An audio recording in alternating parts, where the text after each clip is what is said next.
Oh, man. I didn't bring my cheat sheet with me. I know the next guy's name is Joel, and he grew up in Oregon and fishes in Kodiak now. Right? Anyway, he's been here for a few years. Please welcome Joel. Awesome guy. All right, I'll start talking. You guys can hear me while I'm getting ready here. First of all, thanks everybody for being here. Thanks Astoria, thanks Liberty Theater. It's my 4th year coming here, and I'm really nervous. That will probably never change because I only do this once a year. But I really appreciate the event. I appreciate the connection to the community, and the ability to hear people talk about something that's really unique. And you know, I think a lot of people that haven't done it understand when you hear it. But if you've done it, it's even deeper. So I'm going to give you what it means to me tonight with a couple songs and a little story, and I hope you like it. I'm going to start without the guitar just to get the voice warm. I'll give you a little story here. This is the last time I commercial fish, so I don't commercial fish anymore. But the last time I did, it wasn't a great time. Sometimes it's not so good. I was up in Dutch Harbor in 2007. I had quit a really cool job working for Fish and Wildlife. And a buddy said, hey, come on up to Dutch. We're going to experiment fish this cod fishery out in the chain. Make 20 grand, make 30 grand in a month. You know, the whole classic story, Brad. And so I went up to Dutch, and here's my story. And I'm telling you this story because I wasn't up there very long, and I hadn't fished in a while, and it was kind of tough on me mentally and physically. Towards the end of the trip, I called my mom and just asked her how she was doing. She said, your grandma's dying. I said, all right, and I left like you do. You go out and you wait for the tide to be right and the weather to be right, and you get on a boat and you put those thoughts somewhere deep, and you go to work. And I made it home and saw my grandma. So this is the story. October 30th, 2007. Happy birthday, Mom. Just finished dumping 16 more pots, running 32 more soakers. Catch was okay, about 3,000 pounds or so. Quite a few octopus, urchins, snails, rockfish, neat little black and yellow striped fish, and scaup. They land on deck to nibble bait and aren't able to get airborne because of the downdraft. We pick them up and send them off. Anyway, back to town to deliver, grab the last load of pots, blowing northwest 40 to 50, snowing, it's nasty. I'm out of fishing shape, but at least I did not get sick. Taking a pic of me in my sad little bunk. November 4th, 2007. Holy shit. It's now after midnight. Petey has been hammered since 7 a.m. yesterday. Says he needs a 4-hour rest, pass out. I had no idea at first, but Boyd and Kip noticed after 9 on the 3rd. It all went downhill from there. Missing bags, running them over, dragging gear, driving sometimes for 45 minutes in the same area looking at bag numbers, mumbling. Then the hydros wouldn't come on, then the RPMs would stay low. He stopped responding to our questions, not asked for bag numbers or fish counts for hours. We should have been able to run 60 pots in about 5 hours, give or take. Kit and I started baiting at 7 on the 3rd, and by 8:30 we were ready and waiting while Petey drives around, but there was nothing suspicious. When he continues to be confused and the slurring start, something was wrong. By 3:15 that day, we've only run 35 pots. Petey has had us in the ditch most of the day. We've been on deck 8 hours and hardly worked. 7 p.m., we get back on deck and hope that Petey's 3.5-hour nap helped, but it all starts again. Confusion, slurring, you name it. We work until 11:30. He just stops. We're waiting. Finally, he tells Boyd, let's take 4 hours off. At this point, we've been on deck 12 and a half hours, maybe done 80 or 90 pots. It's pathetic. It's now 1 a.m. I'm getting up at 4 a.m., and I'm alone telling Petey I'm done. 4 a.m., watch alarm goes off, right in Petey's ear. He doesn't wake. I wait minutes of solid alarm, 4 feet from his head. Does not wake him. I get up, turned the alarm off, and made coffee. Waited about 20 minutes, no Petey. I woke him up, waited in the galley. He came in and said, Did my alarm go off? I said, yes. I replied. I turned it off. Oh, Petey said. I said, Petey, I quit. What? I quit. I'm done. I'm not pulling another pot on this boat. As soon as you get your legs about you, we're gone. You messed up. You're hammered for 15 hours, constantly messing up. It's not safe, and it's not cool. Fair enough, he mumbled off. He called me up to the wheelhouse 20 minutes later, showed me that we couldn't leave for another 5 hours. I said, okay. Then he sadly pleaded with me to give him another chance. Are you sure? He said. Yes, I said. See you in a few hours. November 5th, 11 a.m. Petey is done contemplating in the wheelhouse, starts the boat towards Dutch. Not a great trip back. No one has much to say. The other guys are respectful of my decision, but feel like sticking it out, not me. One chance at sea with a major mess up is all you get, if that. And I'm no gambler. Cashing in my blank check, I'm going home to see my dying grandma. I took a video off the stern. Crisp, cold, beautiful day. Only the stack breaks the sky with gray diesel smoke and a few gulls that scan the deck for a piece of herring lost in the crack or stuck in a scupper. Petey, he was only worried about what everyone in town would think when he arrived. I told him he could say my grandma's death was part of the reason. I also said the owner will know the truth, and he'll buy my way back to Portland. And that night when we arrived, Petey jumped off as soon as we tied, and he ran and produced an Alaskan Airlines voucher. Next morning, he dropped me off early at the airport. I gave the ticket to the counter. She said it was no good. I called the owner. He hung up on me twice. I sat wondering what to do. The last open seat for 2 or 3 days was being held for me for 10 minutes.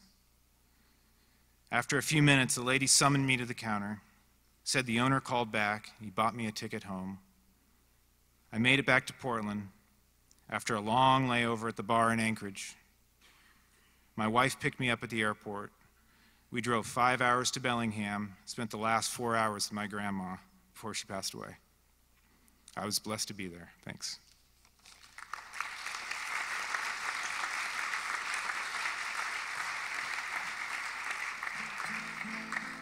Told you I'm not funny.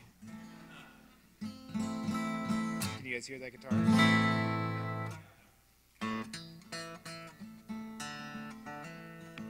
Okay, I got 2 new ones, and I'll try to remember the words.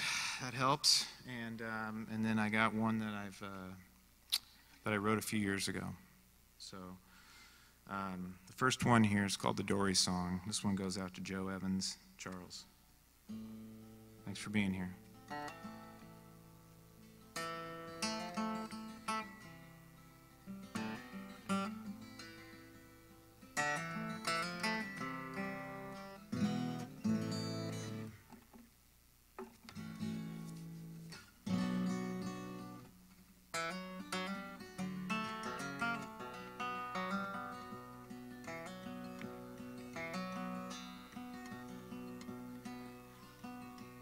I don't need no alarm.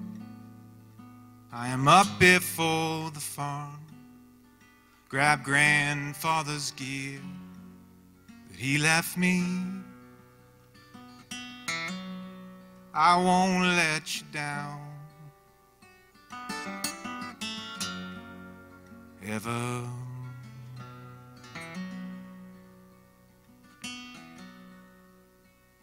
Oh, dark 30 comes, we can hear the ocean drum. grab some intel, say goodbye, and shove off. I won't let you down, Grandpa.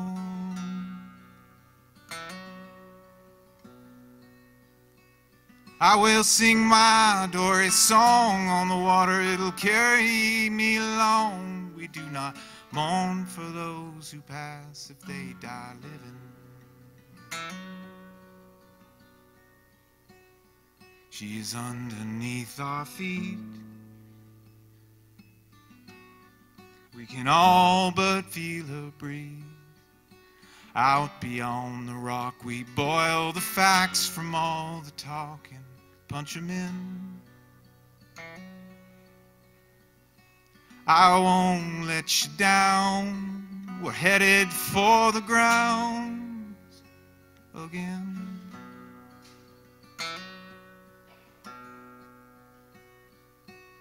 "18 miles out, we begin to have our doubts. The swell has turned to breaking waves, and I begin to bail to keep up.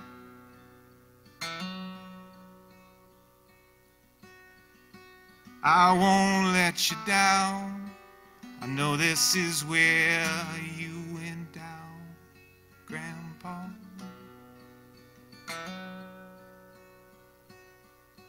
We got two choices now. We can run or point the bow, idle in and pray the wind begins to come down.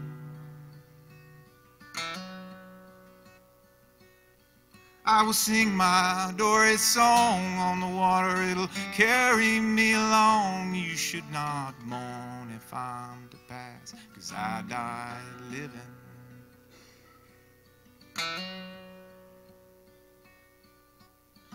Oh, dark 30 comes, we can hear the ocean drum. We made it in, we'll go back again, 'cause that's all living. And I will sing my Doris song on the water, it'll carry me along. We do not mourn for those who pass if they die living.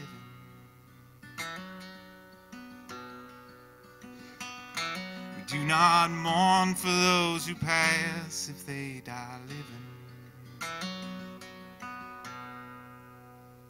Thank you.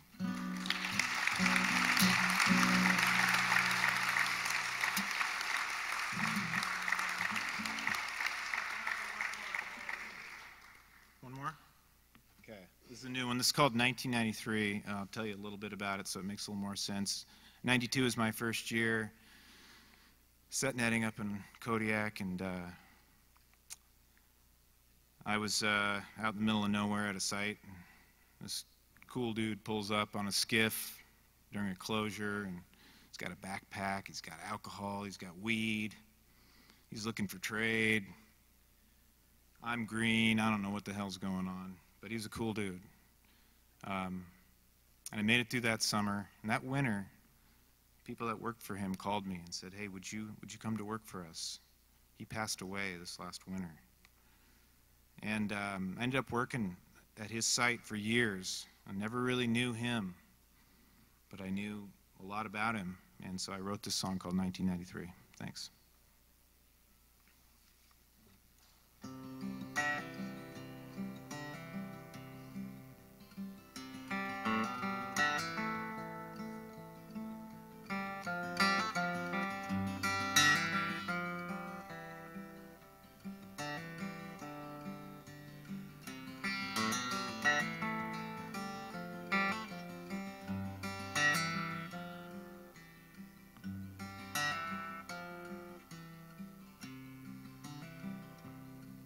It was 1993. He had passed in the winter when they called me.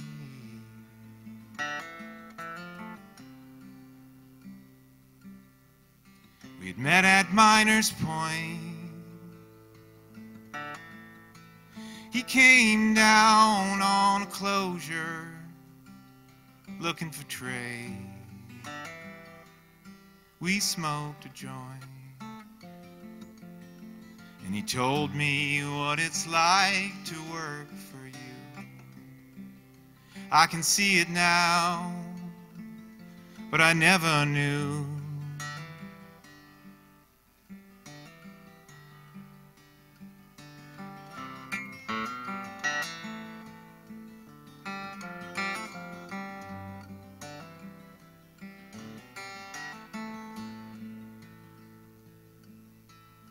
He wanted a whalebone,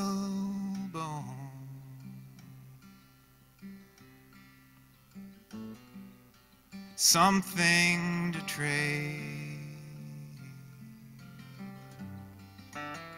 but his soul has flown and his memories remain. We never made the exchange. But someday when we meet again, I will tell you where they lay.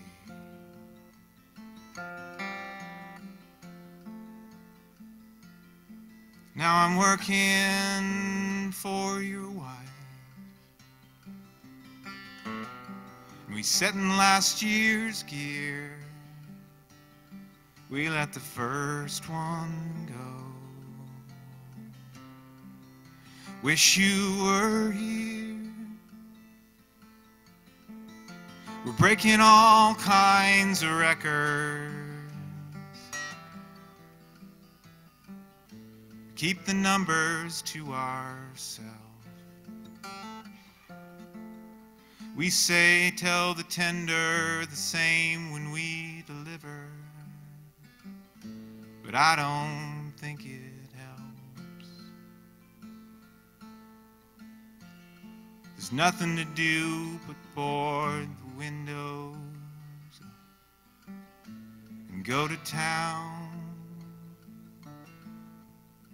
There's a few more saners off the hook this year, making scratch sets, but you're still top of the mound. And I was green, and you were golden.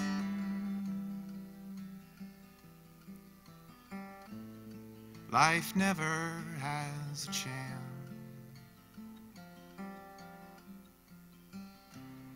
We let the first one go.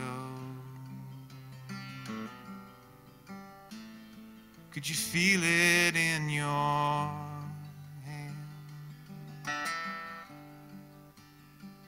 We let the first one go.